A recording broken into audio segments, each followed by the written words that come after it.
it's self-defeating, I think, in the whole process of trying to learn the truth.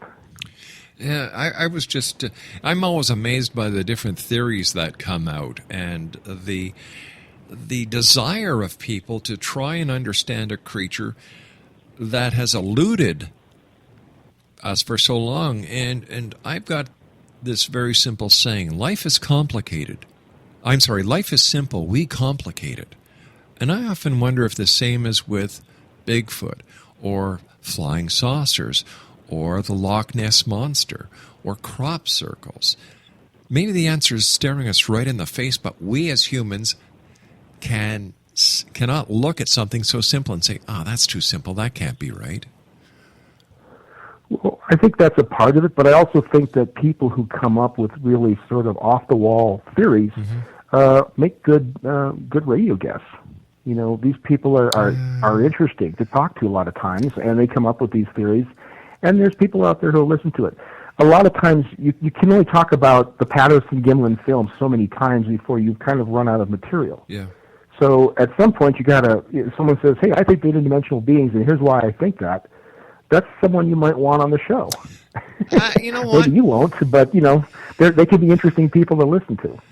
I can only handle so many wackadoodles. Because but I've that's been what doing drives this. Ratings, though. No, it doesn't. It doesn't. Really? Believe it or not, it doesn't. People, years ago when I first started, 23 years ago, yeah. Mm-hmm. But now people don't want the Tom Biscardi way of getting ratings, where he puts a suit into a freezer and freezes it in a block of ice. People don't want that anymore. People are tired of shaky green night vision. People want to hear logical answers, logical explanations, people who can come on and have an intelligent conversation. The day of the wackadoodle is gone. Well, I kind of half agree and half disagree, because I've worked around the UFO community. I've worked around these different, paranormal groups, and I have come to the conclusion that you have basically two groups of people. You've got the serious investigators, the people who are really trying to figure out what's going on, and then you have the fringe group. Yeah. And a lot of times the fringe groups get a lot more attention. Well, sure they do. Especially if you are a skeptic and you're trying to disprove something, and you bring on someone who says Bigfoot's from a UFO, well, that helps your cause. But the fringe people, I think, are still the minority, but they get a lot more press time in some ways. And so it looks like they're a big part of these whole things, but I think they're a very tiny percentage of these groups. I don't know. I think it's the other way around. I think there's more wackadoodles than there are serious people out there. I really do. Well, you would know better because, you work with these people on a daily basis, but this is just kind of my perception. Speaking about wackadoodles, do you remember or have you heard about the Toronto Mayor, Rob Ford, and the fiasco he's caused up here? Yes, I have heard about that. Okay, have you heard about another gentleman who's running for the mayor of Toronto, whose name is Kevin Mark Clark? No, you haven't, have you? No, I haven't heard of him, no. I've heard that Ford's brother, I thought, was running. Oh, he is now, because Rob Ford, unfortunately, has cancer. So his brother has picked up his torch and is running for mayor. However, Kevin M. Clark has been under the radar. But I'm going to play you a clip of an interview. Hi, my name is Kevin Clark. I'm a former grade 5 student teacher at Chesterley Junior Public School. After that, I became an ex-con, an ex-drug dealer, an ex-pimp, an ex-homeless man, an ex-crack addict.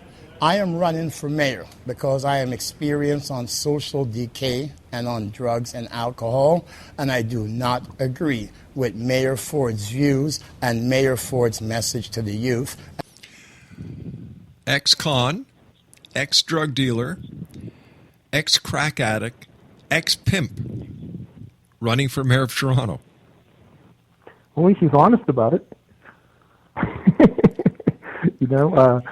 In America, nobody would ever admit to any of that, and they would probably sue you if you tried to make the accusation. So, I mean, it's refreshing that he's honest. It sounds like he's doing a lot of the same things that Ford was doing, except that he just is an ex-doer. Well, he is an ex-doer to a certain point. However, he's been arrested several times since becoming an ex. He's... How can I phrase this nicely? He's a wackadoodle. That's it. But so you have wackadoodles in every aspect of life. You've got them in politics. You've got them in the judicial system. You've got them working at City Hall. You've got them in universities. They're all over the place. But when it comes to the paranormal, I think that the day of the wackadoodle is coming to an end, because as much as the internet was able to give them the notoriety and the exposure that they wanted, because they want their 15 minutes of fame, it's also now being used to work against them and to prove them as wackadoodles. And I think John Q. Public, and I know the media for sure, is tired of all the sensationalism. It's too much, and I've seen this myself with other people that I know and work with in other networks and other news agencies. When it comes to matters of the paranormal, they will not even touch it. They'll say, "I don't want to hear about it. Just pass it by. Go. I don't want to know about it." And I believe it's going to hurt the credibility of those who are earnestly trying their very best to prove or disprove certain aspects of the paranormal. Yeah, I completely agree that this is an issue that needs to be addressed. I especially noticed that a lot in the UFO community. And that's why I've kind of gotten turned off on it, because I just met so many people who wanted me to just endorse the most outrageous ideas because I had written a book on it. And if you said no, they got really quite angry. And I think, you people are really hurting your cause. There's a real phenomenon out there to study, and you guys are going off on Roswell tangents and stuff like this, and I think you're just taking away from this almost religious fervor you have for this thing. So it is a problem. I think, and I'll give you a perfect example. I think his name is John Ventre, who is a director of MUFON for one of the states. When Flight 370 disappeared, he said it had been abducted by a UFO. And that's extremely irresponsible. And the MUFON people just said, "Whoa, this is way out of line." And I received several emails from MUFON members who said he did this as a publicity stunt for a TV show that he's part of called UFO Hangar 1. So once again, here we've got somebody who you would think is an authority just making a laughingstock of any credibility that other researchers who have tried tried so hard to establish, just laughing it away. Hey, listen, pal, you and I have got to take our final break for this hour. Please stand by. Exonation, my special guest is a good friend, Jeff Allan Danelek. He's got a great new book out entitled Friend of God, The Passion of Judas Iscariot. His website is www.ourcuriousworld.com. Jeff and I will be back on the other side of the short break. Don't go away.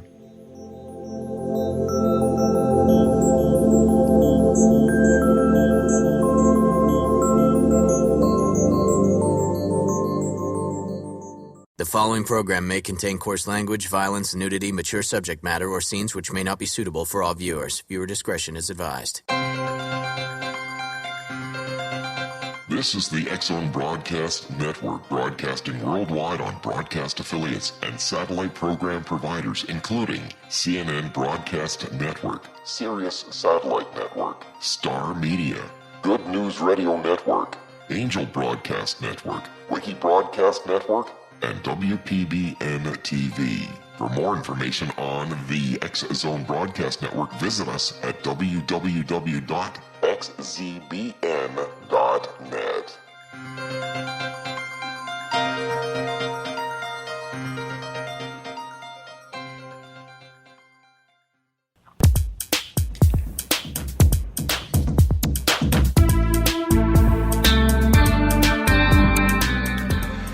Exonation, Jeff Allan Danelek is my special guest, and as I've been saying all night this hour, he's got a new book out. It's entitled Friend of God, The Passion of Judas Iscariot, and his website is www.ourcuriousworld.com.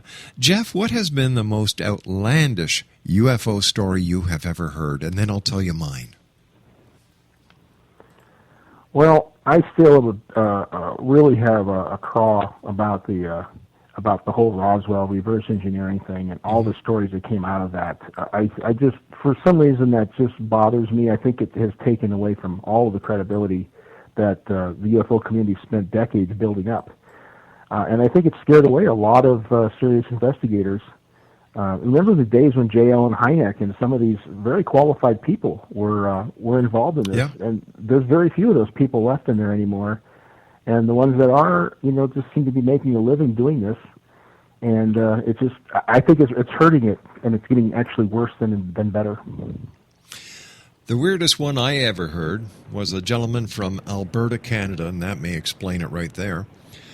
He lived on a farm, and he was telling me about all the UFOs that were buzzing his farm and disturbing the cattle, as well as performing cattle mutilation on his not a flock, but on his group of cattle. His herd. Herd, that's it.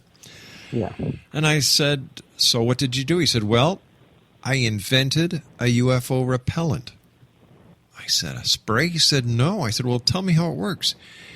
He said, well, it emits a beam in the sky that repels any UFO from coming over my property, and I have these repulsion beams placed at, very strategic parts of my land. And I said, well, are you a physicist? Are you a scientist? He said, no, I'm a farmer. I said, I know that, but where did you get the inspiration? He said, well, I kind of figured it out on my own.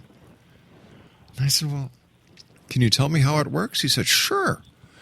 He says, I went down to Canadian Tire, which is an auto, it's like a giant-size Walmart for car dealers, car parts, camping, whatever. And I got myself 12 batteries. I said, what kind of batteries? This is the kind you put in a truck. I said, okay. And then I got myself some wire and some red lights. I said, well, what did you do next? He said, well, I just connected the red light to the battery, and I turn it on at night, and it keeps the UFOs away. That was my weirdest one. That's the same thing I use to keep the monsters out of my room at night. It's a similar sort of device that I came up with on my own, and it works good. I have not seen a monster in literally 8 months. Really?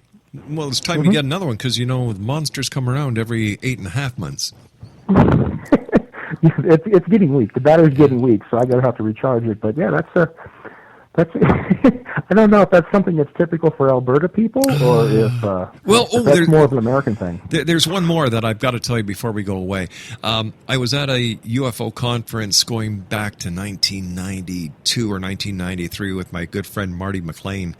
And at that time, we had just started publishing the X-Chronicles newspaper, and we were, giving them away at this UFO conference. And this guy came up to me with tin foil on his head. And I looked at him, he says, well, don't look so surprised. It keeps the aliens from probing my mind. He took a copy of the newspaper and walked away, and I said, oh, my God.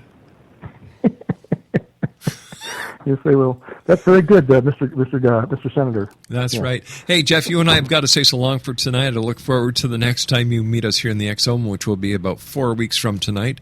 Until then, my good friend, thanks for everything you do, and congratulations on your book, Friend of God. Hey, Rob, I appreciate everything you've done for me, and I look forward to our next little get-together. All right, buddy. Take care of yourself. X-Zone Nation, my good friend Jeff Allan Danelek. See, I did that just as a slip. Danelek was with us tonight, www.ourcuriousworld.com. I'll be back on the other side of this break. Don't go away.